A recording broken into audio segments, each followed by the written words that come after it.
All right, we're in my class at my theater here in Studio City, and we're going to be taking some questions from our students. John. When people audition, what do you think is the biggest mistake they make? Personally, I think that's a sort of a loaded question because there's so many different mistakes that people make. But I would say probably the question was, what is one of the biggest mistakes people make when they audition? I would say there are two. I would say number one, not knowing your casting type. What kind of an actor are you? What kinds of roles do people think you should be going out for when you walk in the room? Knowing your casting type is a huge thing. You know, if you are a character person, yet you're making your picture looking like Superman, you know, and then you walk in the room, the casting director is going to be like, what's going on here? This doesn't fit. So I would say number one is making sure that you play what you look like. And number two, most actors, especially the ones that are in the beginning, tend to push. They try to sort of make sure that they're doing a good job instead of remembering their work and playing off of the casting director. Instead, they give a performance. One of the things I've talked about is the word performing, I feel like, is death for an actor. Same thing with audition, because I feel like it implies getting up and doing something. When in my opinion, I think acting is the ability to listen and receive. Do the work and then execute it by receiving and playing off of your casting director. Does that answer your question? Yeah. Okay. All right. Stephen? How long should you go to class before going into your first audition? It depends on, the question was how long should we be in class before we audition? And I would say that depends on how much training you have before you meet me. And then secondly, what exactly you're asking about with regards to what kind of audition. Usually, if somebody comes to see me with some training or no training, I do encourage them to study with me for about 6 months to make sure that they have the tools under their belt, learning, you know, emotion objectives, scene interpretation. And then before we actually have you go out, as we do a couple of mock auditions to make sure that you're ready. At the beginning, you're going to be auditioning for student films, independent films, and probably be okay to get a commercial agent. A good place for you to go out there and fail and make mistakes, rather than, you know, auditioning for Warner Brothers and burning a bridge, you know, and never being able to read with them again. Answer your question? Okay. Robin. What's the difference between an agent and a manager? Good question. It seems to be, most of the time, an agent is going to have more clients. You know, an agent also has a license and is allowed to submit you to different projects. Everybody needs an agent, theoretically, to audition for, you know, the good projects in Hollywood. However, there are a lot of managers, in fact, most of them probably, who are submitting your picture and resume anyway to these different projects, TV shows, movies, and so forth. But it usually is a manager, has a little bit more personal attention, kind of babies you, and has fewer clients usually when you're dealing with a manager. Tiny? Yes, if you're trying to do a demo tape and you do have some film to put together, how long should it be? That's a good question. I think right now there are different kinds of demo reels. There's some people who have a dramatic one and a comedic one. So are you talking about, it may be that you want to have two, depending on, you know, whether the casting director or the agent that you're meeting with, what do they sort of see you as? I don't see a problem in even having three, you know, having one with sort of a combination of both, one comedic and one dramatic. I would say each reel probably maybe 2 to 3 minutes.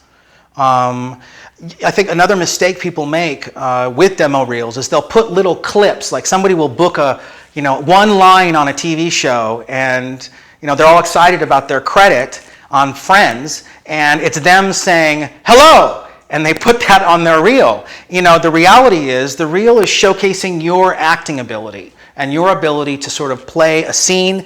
And, a scene should probably be 20, 30, 40 seconds long, something that's going to show you off as an actor. Do you feel you should pay a small production company, you know, who would do a scene for you and use those? You know, me personally, I would steer away from that, especially because you have so many credits. You know, if you put something up there from some of these big blockbuster movies you've been in, and then you have this little rinky-dink, you know, demo tape, it's going to really kind of weaken your whole tape. I would think between all of the footage that you have, from all the films you have, I don't think you need it. I think you could pull something from some of those films you were asking me about. Right.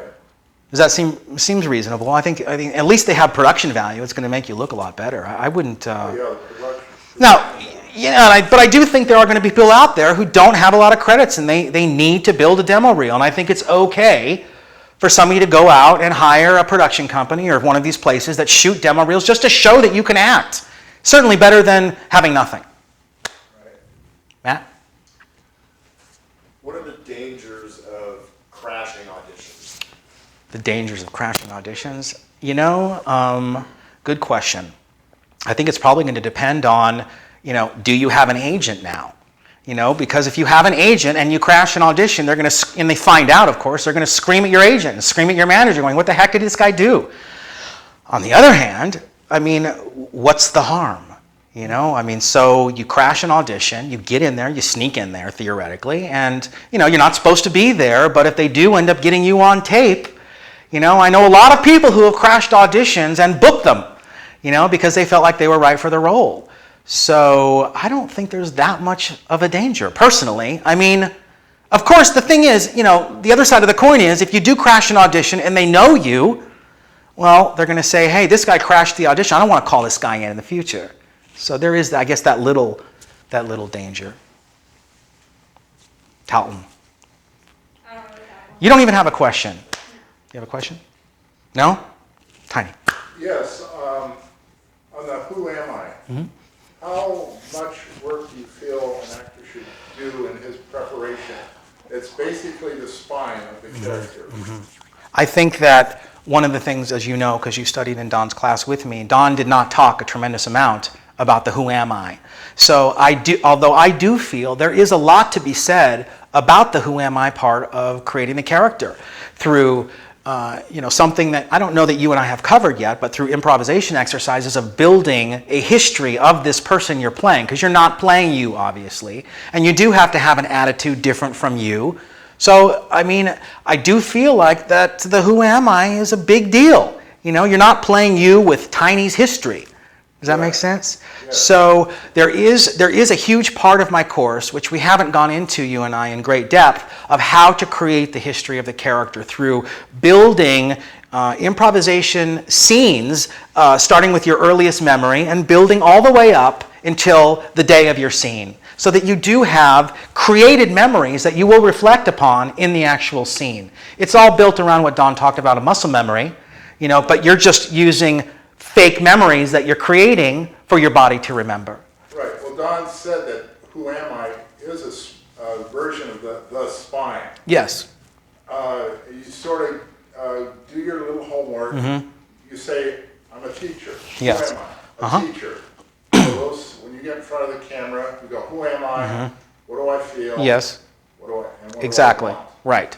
But the other thing is, before you actually say, who am I? I'm a teacher, at home, you've done a bunch of improvisation exercises which can take you 15 minutes or 15 hours, depending on how long you want to spend, to create this teacher with a real history. So again, we haven't got into details with that, and it wasn't necessarily something that was covered in Don's class, but for me, I did feel like one of the things that I really wanted was to build more layers in who I was as this character that I was playing. But after you've done this exercise we're talking about, the improv, then you will say, okay, I'm a teacher, my emotion, what do I feel, what do I think, and then you start the scene. Right. Does that answer your question? Kind of? Yeah, I just wanted to see what level, I think how far you wanted to go with it, or how you Personally, I think it's significant, Stephen? You're on an audition and you start reading and you forget a cue, like picking up a glass, and you're like beyond that part. Go with Pick it. up the glass? No. You just- No, if you were supposed to pick up a glass and you forgot, you don't want to suddenly, go back and pull them out of the scene going, what the heck is this Right, dude? You pick up the glass as you're reading. Possibly. Of course it depends on the scene. If the scene is all about you throwing a glass and it's been 30 seconds, it's not gonna work. On the other hand, if you can lackadaisically pick up the glass, sure, that could work. Yes? How important, or how much do you stress actually, people talk about pantomiming too much or doing too much with stuff that's obviously not there in the audition? I would not do a lot of pantomiming. I wouldn't do a lot. The question was, how much pantomiming do we do in an audition? And I would not do a lot of it. If you do a little, I mean, out of necessity, I think that's okay. But I don't think you should be up there, doing mime, up there doing your whole thing. I would avoid it. Answer your question? Any other questions? No? Yes, John. It seems like every so often now you come across shows that have a certain amount of improv to them. Mm-hmm. What do you think about a certain amount of improv training in addition to scene study? I think if you are doing the improv exercises in here and you're actually doing them at home, personally, I think it's enough. We cover that in this class. And so, I think the danger of sort of starting to go into some sort of improvisation class is that most of the people from that world I have found are much more into sort of the sketch comedy, broad stuff, and not sort of focusing so much on believability and honesty. Does that answer your question? Yeah. Okay. Well, just kind of wanted to give you a little bit of how my class works, and hopefully we were able to address some questions that you may have had. Anyway, my name is Brad Heller, the Heller Approach Acting Studio. We'll see you next time.